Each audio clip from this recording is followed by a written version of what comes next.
ભરૂચ જિલ્લાના અંકલેશ્વરમાં આજે ફિટનેસ અને આરોગ્ય જાગૃતિનો અનોખો માહોલ જોવા મળ્યો, જ્યાં Reva social and sports charitable trust દ્વારા રેવા સાયકલો વોકાથોન 2026નું ભવ્ય આયોજન કરવામાં આવ્યું હતું. અંકલેશ્વર જેઆઈડીસીના જોગર્સ પાર્ક ખાતે યોજાયેલા આ કાર્યક્રમમાં શહેર ઉપરાંત આસપાસના વિસ્તારોમાંથી પણ મોટી સંખ્યામાં દોડવીરોએ ઉત્સાહભેર ભાગ લીધો હતો. વહેલી સવારથી જ જોગર્સ પાર્કમાં દોડવીરોનો ઉત્સાહ અને જોશ જોવા મળ્યો હતો.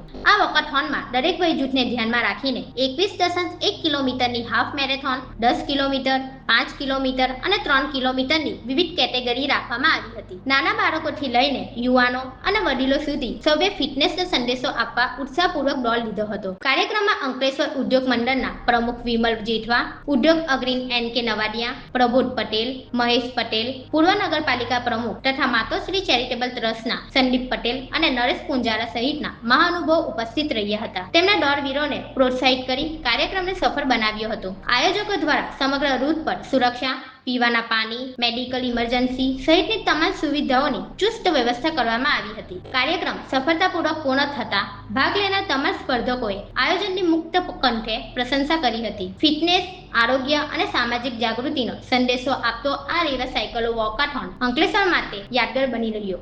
આજે રેવા ફાઉન્ડેશન દ્વારા જે સતત 10મા વર્ષે સાયક્લોથોનનું આયોજન કર્યું છે તે બદલ એમને ખૂબ ખૂબ આભાર.